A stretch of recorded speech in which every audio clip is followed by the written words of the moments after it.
السلام عليكم ورحمة الله وبركاته. ሰላም ብለን ገብተናል። ኦኬ እንዴት ነው? ሰላም ናችሁ? ዛሬ ለሀገራችን ልጆች ጥቅም ይሆናል ብዬ ያዝኩትን ይዤ መጥቻለሁኝ። እዚህ ጋር የሀገራችን ልጆች ብዙ ጊዜ አዲስ ጀማሪ ሲሆኑ ምግብ ሲሰሩ ቅመም አያውቁም። ስለዚህ ቅመም በደንብ ላስረዳ መጀመሪያውኑ ማለት ነው። ለአዲስ ጀማሪዎች ናቸው።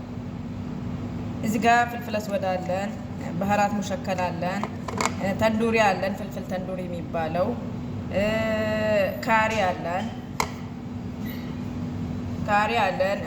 ኩርኩም አለን፣ ክዝበር አለን፣ ከሞን አለን። ከለሩ ደግሞ ይለያያል። ብዙ ጊዜ የሆነ እንትኖች መዳሞች አስለምጅልኝ ሰራተኛ ብለውኝ ሲሄድ ምግብ ላስለምድ እንትኖቹን ባህራቶቹን ለይተው ማያውቁ ልጆች አሉ። የትኛው ነው ይላሉ። እና እስኪ ለዛሬ በዚህ እንጀምር። ብስምላ ብለን ብስምላ አሳዎቹን እየቆራረጥን እንጀምራለን ማለት ነው። እኔ ለአዲስ ጀማሪዎቹ ናቸው መስራት የጀመርኩት። ብዙ ልጆች በየቤቱ መዳሞች አስለምጅልኝ ብለውኝ ሲሄዱ ብዙ ጊዜ ምግብ ማያውቁ ልጆች ቅመም ነው የሚያስቸግራቸው። ቅመሙን ደግሞ ለወደፊቱ በደንብ እንትን ብለን እንለምዳለን። ስንት ማንኪያ እንደሚያስፈልገው፣ ለስንት አሳ ስንት ማንኪያ እንደሚያስፈልግ፣ ለስንት ሩዝ ስንት እንትን የሚያስፈልግ እና እንነጋገራለን ማለት ነው ለወደፊቱ። ዛሬ በዚሁ እንጨምርና ይኸውና እዚህ ጋር ከቅመሙ ሽንኩርትና ዝንጅብል አንድ ቃሪያ ጨምሬበት ወግጬው አዘጋጅቻለሁኝ። እዚህ ጋር ሎሚ አለን። ሎሚ 2 ሎሚ አሳይ ብዙ ስለሆነ 2 ሎሚ ጨምቄያለሁ ማለት ነው። ብስምላ ብለን እንጀምራለን። ጨው ደግሞ ያው እንደ አሳው ነው የሚጨመረው። እኔ ትንሽ በዛ አደርግበታለሁ። 1 ማንኪያ ጨው ጨምርበታለሁ። መጀመሪያ ከቅመሙ በፊት ቢጨመርም ችግር የለውም። ከቅመሙ በኋላ 4 ማንኪያ ጨምሬበታለሁ። አሳይ ብዙ ስለሆነ ማለት ነው። ሽንኩርት ጨምራለሁ። الحين تسوي فيها كبة شوية حليب في زعتر.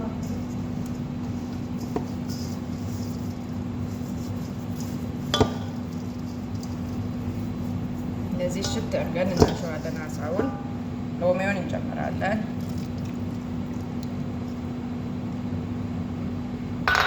ከዛ ሽት አድርገን እናሸዋለን። ቅመሙን እዚህ የሰነጠቅነው ቦታ እየጨመርን ሽት አድርገን እናሻለን። በትልቅ ሰሃን ውስጡ እንጨምራለን። እንደዚህ ግላብስ መልበስ ነበረብኝ። ዛሬ ግላብስ የለኝም። እንግዲህ ግላብስ ሲኖረኝ በግላብስ ነገሩ ለቤት ሲሆን ብዙ ልጆች ግላብስ የሌለበት ቤት ሲገቡ ያለ ግላብስ ነው የሚሰራው። ስለዚህ እንደ ቤታችን ነው የምንሰራው፣ እንደተዘጋጀልን እቃ ማለት ነው። ስለዚህ ይሄንን ሸት አድርገን እንዲህ ውስጡን እያስገባን እንሰራለን። በሌላ ጊዜ በደንብ እንማማራለን። ዛሬ በዚሁ እንጀምርና በደንብ እንማማራለን። ማለት ብዙ ልጆች አሁን ብዙ ቦታ አንዳንድ መዳሞች ሰራተኛዬን ምግብ አስለምጅልኝ ምናምን ንገርልኝ ይላሉ። ለእነሱም ይሆናል ይህ ቪዲዮ። እንግዲህ እስኪ በዚህ እንጀምርና ዛሬ በደንብ ሁሉን መቆራረጥ መጀመሪያ መቆራረጥ አለበት ቅመሙ ውስጥ እንዲገባ ማለት ነው። እዚህ ስጅ ጋር እናዋህዳለን ማለት ነው። ቅመሙን ደግሞ ለሌላ ጊዜ ብዙ ልጆች ቅመም ነው አስቸገረን የሚሉት። ቅመም የትኛው እንደሆነ እንደሚጨመር አናውቅም። ለየትኛው በደንብ አድርጌ ነው ማስለምዳችሁ። ቅመሙን ማለት ቅመም ከተለመደ በቃ ምግብ ለመዳችሁ ማለት ነው አዳዲስ ልጆች።